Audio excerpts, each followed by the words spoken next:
I'm going to set this breaking news up with comments from Trump this morning regarding the Russia-Ukraine war. China and India are the primary funders of the ongoing war by continuing to purchase Russian oil. But inexcusably, even NATO countries have not cut off much Russian energy and Russian energy products. They're funding the war against themselves. Who the hell ever heard of that one?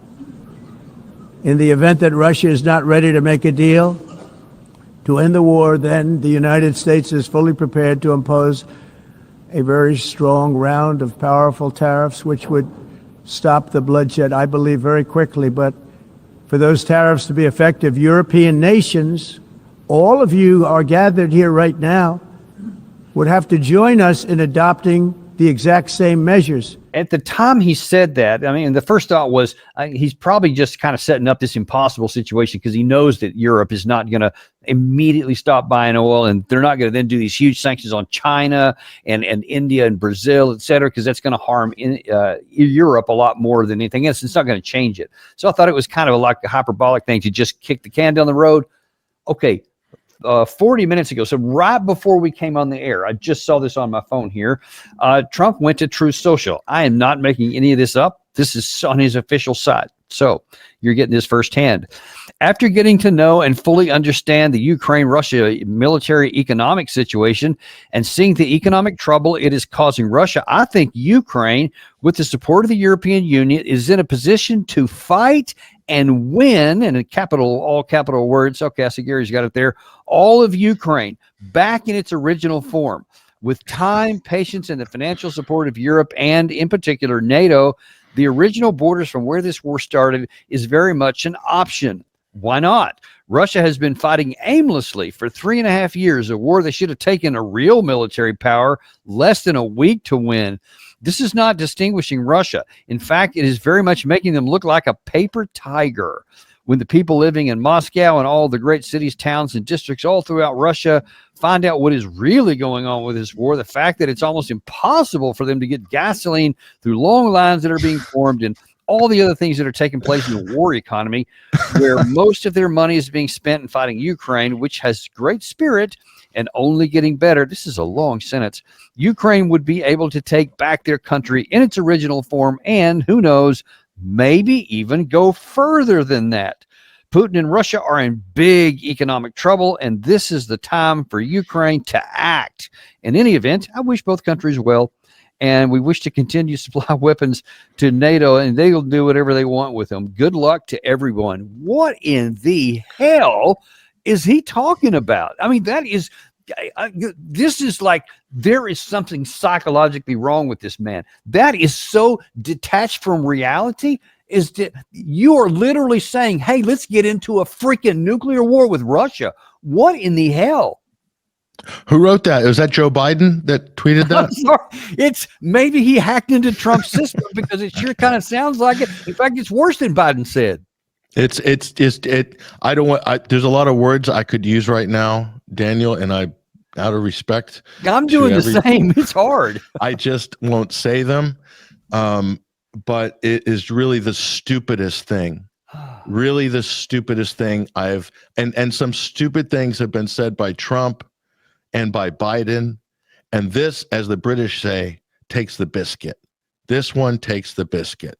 That is the biggest load of propaganda.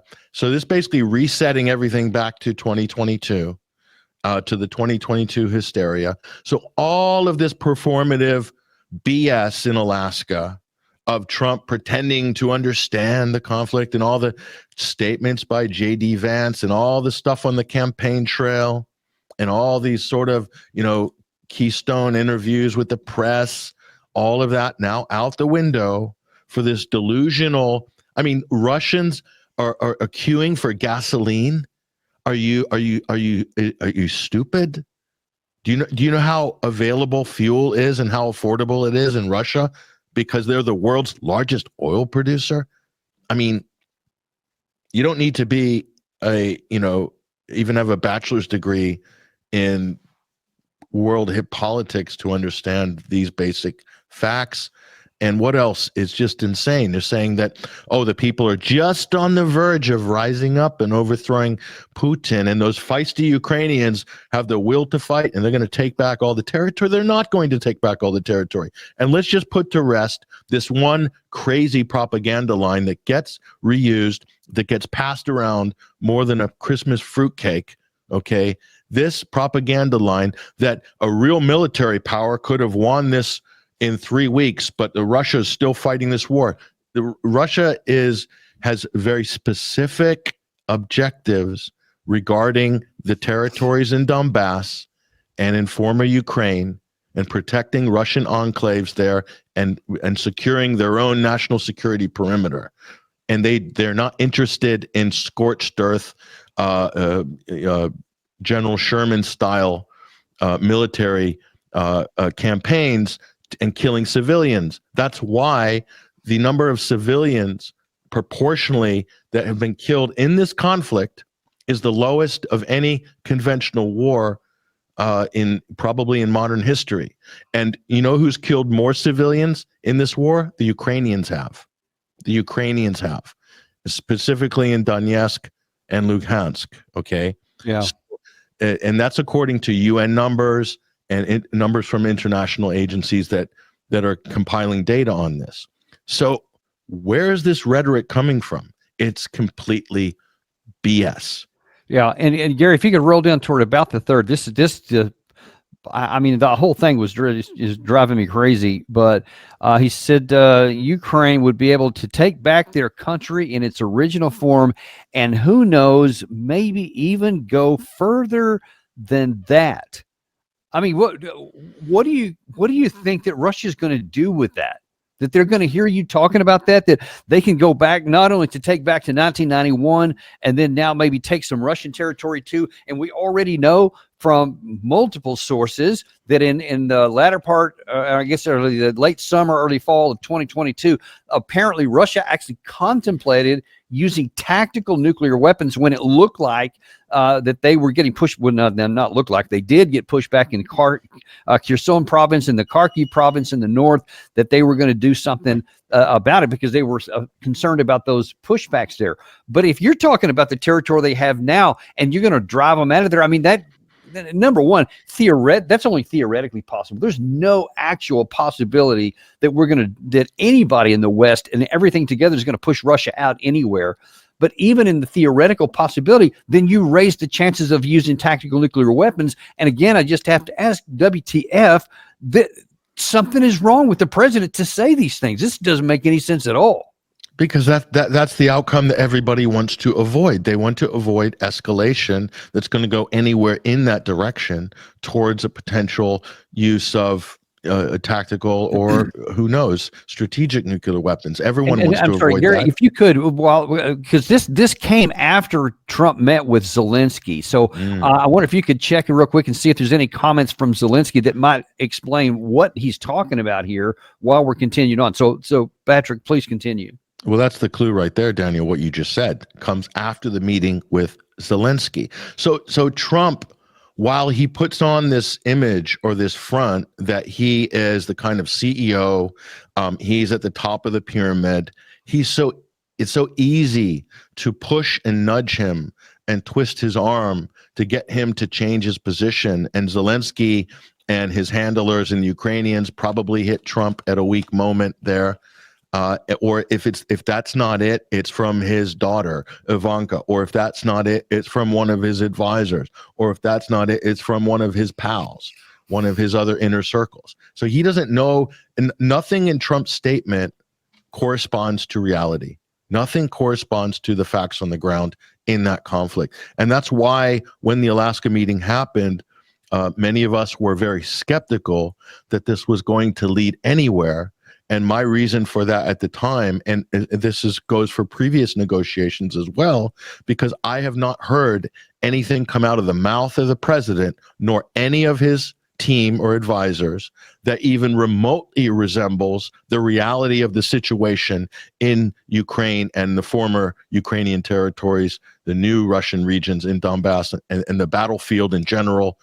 There's nothing that is even remotely articulate that resembles the facts on the ground. So if I'm not hearing that from anybody in the U.S. team, and the president himself is just on a wandering fishing trip in his mind like he is now, then I have no confidence that they're going to be able to advance the negotiations in a productive direction. So they're going to immediately default back to status quo. And status quo is keep the war going, keep pumping in the weapons and the money, and keep the Europeans doing the same. And you have basically an open-ended proxy war. That is status quo. And that's what Biden would have wanted. And so Trump keeps going around saying, this isn't my war, this is Biden's war. It would have never happened if I was president. He keeps on droning on with this tired talking point. I mean, this act is so old already. Enough already, Donald. And so he's now the main driver of this conflict now. He is responsible. If he's a real leader, if he's a real U.S. president, own it. Own the conflict. Own the United States' role in it, to stop blaming it on previous administrations and do something about it if you really want to stop it. Otherwise, it's just an act. And I think we're beginning to see that a lot of what Donald Trump does is performative. He's not serious as a president, as a negotiator, as a leader of the United States, much less a world leader. He is performing. And he's performing, and the performance changes from one day to the next. Yeah, there's but no consistency. You can't perform with a freaking nuclear weapons button on your desk, as he loved to call it previously, with another nuclear weapons power state over there. I mean, this is literal dangerous territory. Yeah, and the worst, what makes this worse is he's surrounded himself with sycophants, with grifters, social media posers, and other sort of careerists that are basically hanging on. And because of the way the type of his management style and structure is that you can't have anybody that could potentially threaten him intellectually or politically or upstage him. So it means he's a weak leader that's surrounded by equally or worse, more weak supporting cast. And so nobody can basically come and check him. He doesn't have anybody to advise him, to check him.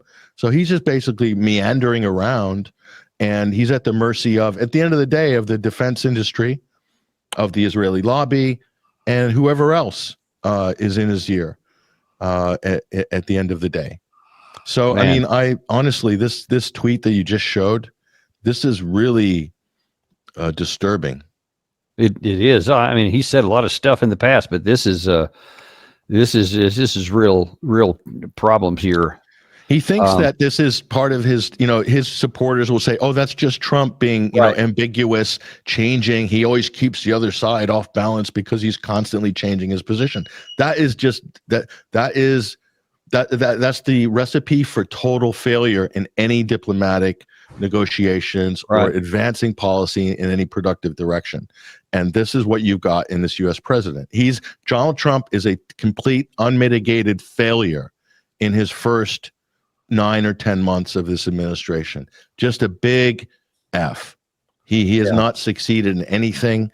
And he, and it looks like this is almost like the situation could even get worse, if that's even possible. Well, apparently it can, and that's one more thing you're going to watch. Well, listen, really appreciate you jumping in on this, especially as it's literally breaking. We hadn't hardly had a chance to figure a lot of the context of this out, and we're certainly going to do that. We'll probably be coming back with something later this afternoon once we get a little bit more information about what in the world was going on behind the scenes that prompted a lot of this. But really appreciate you on the fly to this because, I agree with you what you just said. This is alarming, not just eye-rolling. This is alarming because he is the president. He's not just some, it's not like Caroline Leavitt saying something or something. This is the commander-in-chief, and you have to take it seriously. You can't just dismiss it. Well, what are the Russians? What are the Russians delegation saying now? What are they thinking? They're like, we just wasted. Exactly what I want to know. We just wasted 4 months. That's what they're thinking, and we can't rely on this government in the U.S. to be consistent and follow through with anything. And the Iranians are the same after the JCPOA and then culminating in this attack on Iran. They're thinking the same thing. And do you think who's next? Is China next? Are they going to play this bait and switch game with China? I don't think so. China doesn't have the patience for that. They're not going to be playing that game with the U.S. So it's counterproductive on every conceivable level for the United States. That's my opinion. Well, I think it's going to play out that way. And just as a reminder, everybody, you can get more of Patrick Henningsen at 21stcenturywire.com, where all kinds of great stuff is there. And you've got a Substack and all kinds of other stuff on this show. The Sunday Wire is one of your other big things. Anything else you want to highlight there before we let you go? No, Daniel, not really. Other than I think the last thing I'll say is I think if I'll make a statement. Last statement, okay. Donald Trump is white. He's right about one thing about the UN in one respect, but he's only right inadvertently. Okay, and that's that the UN has not done anything to stop some of the wars, including the genocide in Gaza. And they do have an opportunity to do that through the Uniting for Peace resolution, which was adopted in 1950, which gives the UN General Assembly with a 2/3 vote the ability to impose sanctions on Israel, to remove Israel from the United Nations, to do all sorts of things, even put a peacekeeping program in motion for peacekeepers to be deployed to Gaza. That could happen. The UN has the ability to do that, but we're left to wonder what sort of threats or blackmail is going on behind the scenes to prevent that resolution, Uniting for Peace, from being tabled at the UN General Assembly. That allows them to bypass the UN Security Council. And as you saw, Morgan Ortangis raising her hand famously at the UN Security Council for the 6th straight UN veto of a ceasefire in Gaza. The United States has vetoed a ceasefire at the UN Security Council level for the 6th time. So what is all this talk about Hamas keeping a ceasefire from happening? Come on. And where's the U.S. media holding this government to account in Washington? They're not doing it. Nope. And that's a huge, huge problem. It is, but we'll do the best that we can. You do on 21st Century Wire. We'll do the same on our channel as well, and we'll just keep being unintimidated and uncompromised on bringing people the truth, no matter what it is. And we thank you so much for doing that today. Okay, thanks, Daniel. And thank you guys very much. Be sure and watch this channel. We got to do some research real quick, but I'm pretty sure we'll come back to you here shortly this afternoon with a little bit more context of what in the world is going on with this presidential so-called Truth Social post. We'll get back with you soon. Thank you very much, folks. We'll see you then on Daniel Davis Deep Dive.